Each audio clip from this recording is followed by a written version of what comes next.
I, who have not been doing things in abundance, am now going to start the day by going to pray at the masjid, that I'm going to go and spend my next hour going out to feed the homeless, and then the hour after that I'm going to go to the hospital, and then I'm going to spend 2 hours just doing the dhikr of Allah, and then I'm going to start reading some Quran, and then I'm going to go and find a homeless person that I can feed, and just going over and over and over and over again.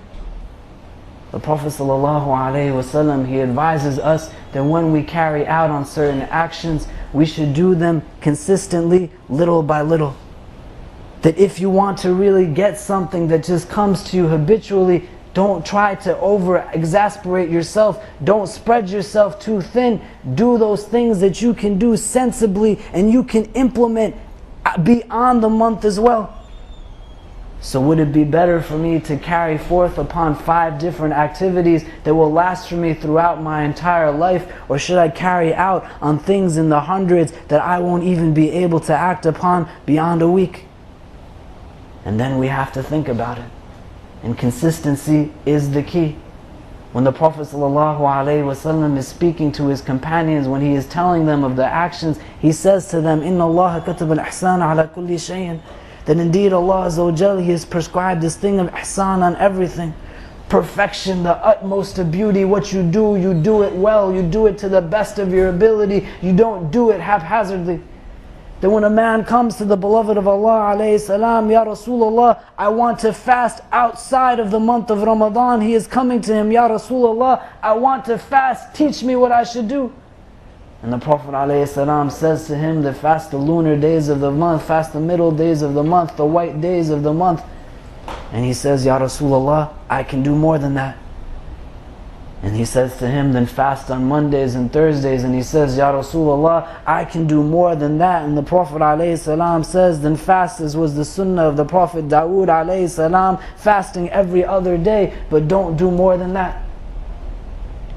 And the companion is recorded to have said at the later part of his life that I wish I had done one of the things that the Prophet ﷺ had advised me to do, the lesser fasts.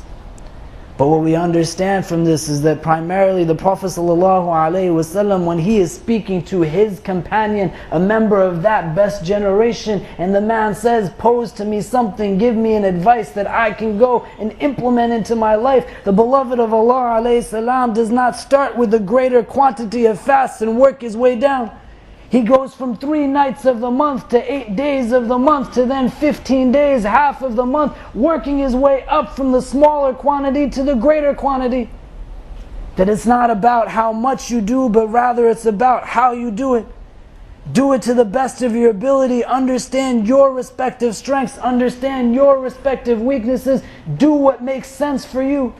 Inshallah ta'ala, Allah Azza wa Jal will give us the tawfiq and the strength to be like our role models who are able to do things that we wish we can do.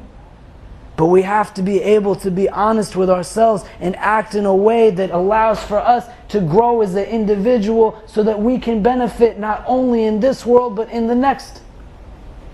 And it's all about what we train ourselves to do.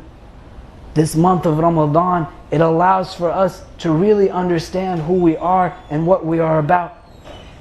If I want to be able to take myself on, I have to honestly say to myself that I have some shortcomings. I have some flaws. I have room for improvement. And then I have to tell myself that I can improve. That even if I was somebody who wasn't the greatest or best of persons before this month started, I will use this month as a catalyst to propel me forward so that I can understand who I am better and in turn understand my relationship with the Divine. But I have to be able to make that decision. And if my fast is only about me not eating and not drinking, then I am not really gaining everything that I can from it. It's an opportunity to really get why we are the way that we are. And when we start to understand who we are and what we are about, it would give us a means by which we can understand one another a little bit better. But if I don't know why I do what I do, how can I really come to a place where I can start questioning why you do what you do? And so the month is there for us to begin to assess ourselves.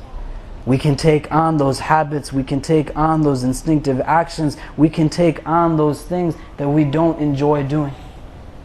And we can also actively begin to implement and engage ourselves in a way where we lay the framework down for habits that inshallah ta'ala will benefit not only us and those around us in this world, but in the next as well.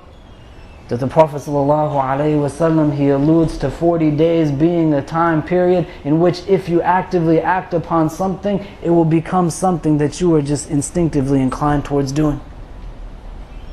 Don't rely only on your mental faculties, your mental facilities. Don't say, I'll carry it only in my mind. Make a determination, make a list for yourself as to how you will take on this month of Ramadan. That here are things that I will actively stop doing, and here are things that I will actively do. These are actions that I will commit to doing. I can even start from this day so that day 40 is closer to me after the end of the month. But I have to begin to assess it for myself. I have to understand how I grow and I develop, and I have to understand what will benefit me the most. The companions of the Prophet ﷺ, all of them were not skilled in every single science of our deen. We have explicit hadith where the Prophet ﷺ says that so and so is the best at Qur'an. That go to such and such if you want to understand the meaning of the Qur'an. That go to this person if you want to understand what the hadith really means. This person has the most sound understanding of our law. These are things that we find in the hadith.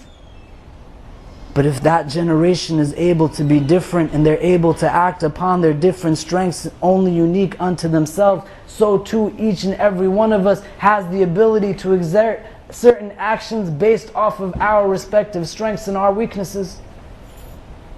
But we have to understand ourselves. And Allah creates the potential for us to do so in this month, where it's just us one-on-one with ourselves. It's just us seeing who in fact we truly are. If it's easier to get up for the Fajr prayer during the month of Ramadan, take note of that. If it's easier to control your tongue during the month of Ramadan, take note of that. Take note of the fact that certain things will be a lot easier to do during that blessed month, but in accord, take note of the fact that there are certain things that will be just as hard. That maybe it will be a little bit difficult, it will be a little bit hard for us to get up to eat a meal before the fast actually starts, because we're not even used to getting up out of our beds at the times that we're told we should. And at that point in time, it's not let's just brush it off, it's let's make an active decision to take this on for ourselves. That when somebody comes to us and says to us something that we don't really appreciate, and we respond with the same anger and the same rage that we would have responded to before the month had started, we need to think about it critically and productively. Why am I doing this? Why do I let myself be like this? I'm a human being. Allah Azza wa Jal has given me a mind by which I can think. Why have I trained myself to act like an animal who can't even control his physical desires, let alone his emotions?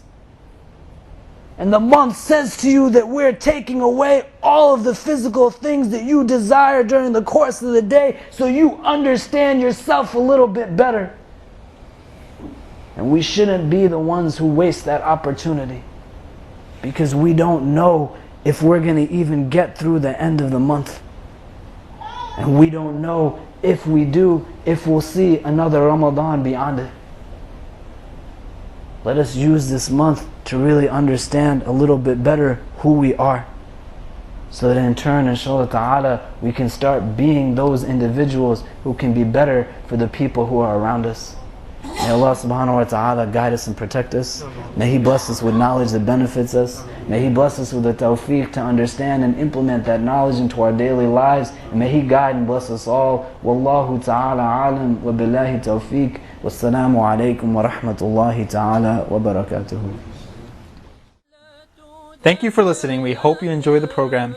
The Islamic Center at New York University seeks to serve as a resource for all people. Free programs such as this one are made possible through the generous donations of listeners like you. We need your prayers and financial support as we aspire to establish the next generation of Islam in America. Please visit us online at ICNYU.org to learn more.